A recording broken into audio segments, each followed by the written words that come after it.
One of the biggest temptations when using EQ is to crank the high end on everything in the name of clarity and openness. A bump in the treble area, the frequency range from around 6 to 8 kHz up to 15 to 20 kHz, can certainly add a desirable sheen and a heightened sense of detail to almost any track that has enough high-frequency harmonic content. That's especially true for instruments like, say, acoustic guitar and piano, where some boost around 8 to 10K can bring out the metallic ring of the strings.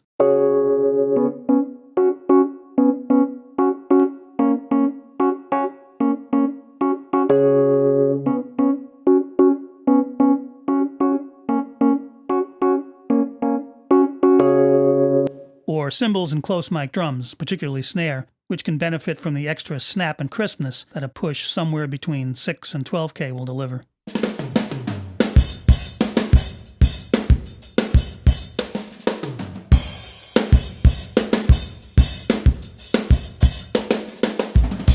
In any recording that has a little room ambience in it, may get a nice sense of air from a lift around 12K or so. I gotta break away to find the breaks in shadows abiding where time isn't hiding, waiting to take away your break, my last dream. But that extra air and detail can be seductive, and it can easily become too much of a good thing when it's added to a lot of tracks in the mix, and especially if it's applied too generously to the stereo output bus. The high end of the spectrum doesn't exist in a vacuum. The brighter everything gets, the less emphasis there is on the other frequency ranges, and a track or a mix can eventually become too crisp, too detailed, sacrificing warmth and fullness in the process. This is likely to happen gradually, almost unnoticeably. You go through each track in a mix, adding a little brightness, and they all sound better for it.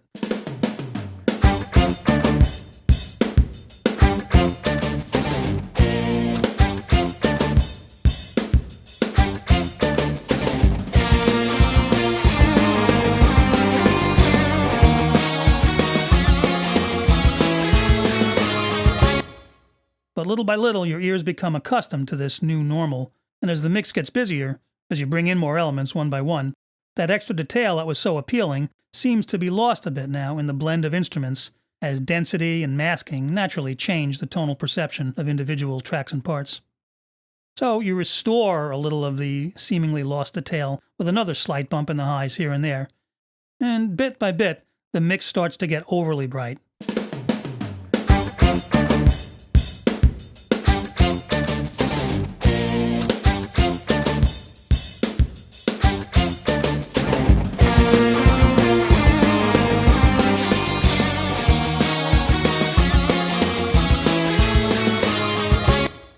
But since it's happening so gradually, you may not realize it until you take a step back, or a long enough break, and when you get back to mixing, you suddenly realize that all that enhanced clarity has come at the expense of the overall balance. Bright and crisp have now become thin and brittle, and the track is lacking in warmth compared with most other mixes.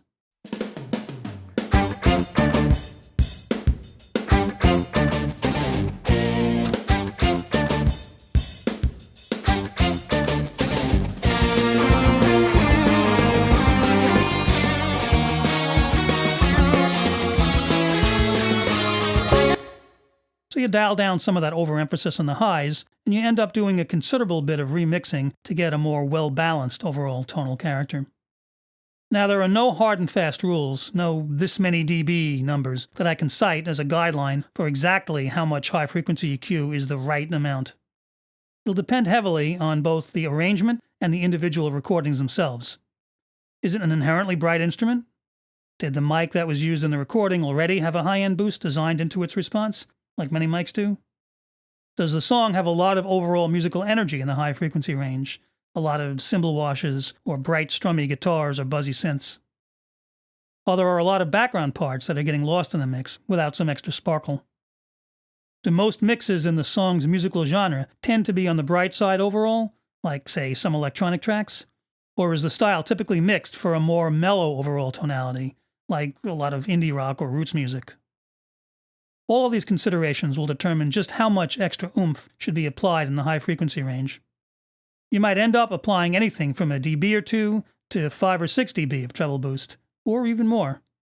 But the key is to stay aware of how much brighter you're making the song overall, And don't shoot for maximum crispness on every track. Pick and choose which parts of the arrangement really need a little more detail, and where that extra sheen will benefit the arrangement the most.